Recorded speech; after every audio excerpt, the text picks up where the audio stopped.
Hi guys, welcome back to my YouTube channel Dani vlogs.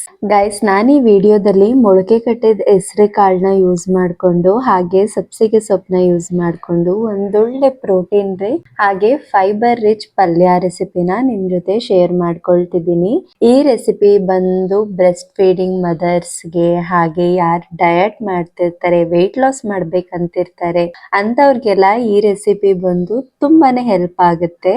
ಹಾಗೆ ಈ recipe ಮಾಡೋದು ಕೂಡ ಅಷ್ಟೇ ತುಂಬಾನೇ ಸಿಂಪಲ್, ಬೇಗನೆ ಆಗುತ್ತೆ. ಮೊದಲು ನಾನಿಲ್ಲಿ ಹೆಸರು ಕಾಳನ್ನ ಮೊಳಕೆ ಕಟ್ಟಿ ಇಟ್ಕೊಂಡಿದ್ದೀನಿ. ಮೊದಲು ಮೊಳಕೆ ಕಟ್ಟಿದ್ದ ಕಾಳನ್ನ ಕ್ಲೀನ್ ಆಗಿ ವಾಶ್ ಮಾಡ್ಕೊಳ್ಬೇಕು. ಅಂದ್ರೆ ಸ್ವಲ್ಪ ಅರಿಶಿನ ಪುಡಿ, ಸಾಲ್ಟ್ ನ ಹಾಕಿ ವಾಶ್ ಮಾಡ್ಕೊಂಡು ಅದಕ್ಕೆ ಸ್ವಲ್ಪ ಬಿಸಿನೀರ್ನ ಹಾಕಿ ತೊಳೆದು ಇಟ್ಕೋಬೇಕು. ನೆಕ್ಸ್ಟ್ ನಾನಿಲ್ಲಿ ಸಬ್ಸಿಗೆ ಸೊಪ್ಪನ್ನ ಕ್ಲೀನ್ ಆಗಿ ವಾಶ್ ಮಾಡಿ ಸಣ್ಣದಾಗಿ ಹೆಚ್ಚಿ ಇಟ್ಕೊಂಡಿದ್ದೀನಿ. ನೆಕ್ಸ್ಟ್ ಒಂದು ಬಾಂಡಿಗೆ ಸ್ವಲ್ಪ ಎಣ್ಣೆ, ಸಾಸಿವೆ ಹಾಕಿ ಸಾಸಿವೆ ಸಿಡಿದ್ಮೇಲೆ ಅದಕ್ಕೆ ಸಣ್ಣದಾಗಿ ಹೆಚ್ಚಿಟ್ಕೊಂಡಿರೋ ಈರುಳ್ಳಿ, ಕರಿಬೇವಿನ ಸೊಪ್ಪನ್ನ ಹಾಕಿ ಫ್ರೈ ಮಾಡ್ಕೊಂಡಾದ್ಮೇಲೆ ತೊಳೆದಿಟ್ಕೊಂಡಿರುವಂತ ಹೆಸರು ಕಾಳನ್ನು ಹಾಕಿ ಚೆನ್ನಾಗಿ ಬೇಯಿಸ್ಕೋಬೇಕು. ಕಾಳೆಲ್ಲ ಸ್ವಲ್ಪ ಬೆಂದ್ಮೇಲೆ ಅದಕ್ಕೆ ಸಬ್ಸಿಗೆ ಸೊಪ್ಪನ್ನು ಕೂಡ ಸಣ್ಣದಾಗಿ ಹೆಚ್ಚಿಟ್ಕೊಂಡು ಅದನ್ನು ಕೂಡ ಮಿಕ್ಸ್ ಮಾಡಿಕೊಂಡು ಸ್ವಲ್ಪ ಎಣ್ಣೆಲಿ ರೋಸ್ಟ್ ಆದ್ಮೇಲೆ ಅದಕ್ಕೆ ಸ್ವಲ್ಪ ನೀರ್ನ ಹಾಕೊಂಡು ಕಾಳು ಮತ್ತೆ ಸೊಪ್ಪು ಎರಡು ಬೇಯೋಷ್ಟು ಸ್ವಲ್ಪ ಹೊತ್ತು ಅದನ್ನ ಲಿಡ್ ನ ಕ್ಲೋಸ್ ಮಾಡಿ ಇಡ್ಬೇಕು.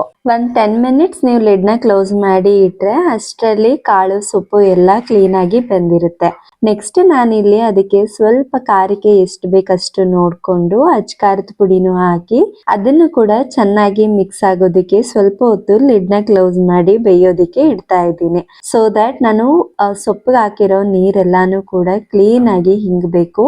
ನೀರೆಲ್ಲ ಹಿಂಗಾದ್ಮೇಲೆ ಅದಕ್ಕೆ ಹಸಿ ತೆಂಗಿನಕಾಯಿ ತುರಿನ ತುರ್ಕೊಂಡು ಅದನ್ನು ಕೂಡ ಮಿಕ್ಸ್ ಮಾಡ್ಕೊತಾ ಇದ್ದೀನಿ. ಹಸಿ ತೆಂಗಿನಕಾಯಿ ತುರಿ ಹಾಕೊಳ್ಳೋದ್ರಿಂದ ಪಲ್ಯದ ಟೇಸ್ಟ್ ಕೂಡ ಅಷ್ಟೇ ತುಂಬಾನೇ ಚೆನ್ನಾಗಿರುತ್ತೆ.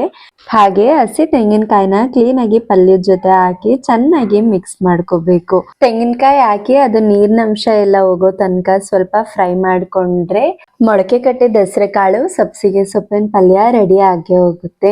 ಈ ರೆಸಿಪಿ ಅಂತೂ ಟೇಸ್ಟ್ ತುಂಬಾ ಚೆನ್ನಾಗಿರುತ್ತೆ, ಹಾಗೆ ತುಂಬಾನೇ ಹೆಲ್ತಿ. ಯಾರಾದ್ರೂ ಬಾಣಂತಿಯರಿತ್ತು ಅಂತಂದ್ರೆ ಅವ್ರಿಗೆ ಈ ರೆಸಿಪಿ ತುಂಬಾ ಯೂಸ್ ಆಗುತ್ತೆ. ಹಾಗೆ ನಿಮ್ಗೂ ಈ ರೆಸಿಪಿ ಏನಾದ್ರೂ ಇಷ್ಟ ಆಯ್ತು ಅಂತ ಅಂದ್ರೆ ನೀವು ಕೂಡ ಮನೇಲಿ ಟ್ರೈ ಮಾಡಿ ಹೇಗಿತ್ತು ಅಂತ ಹೇಳಿ ಕಮೆಂಟ್ ಮೂಲಕ ತಿಳಿಸಿ. ಹಾಗೆ thank you for watching Dani vlogs. Lots of love guys. Bye.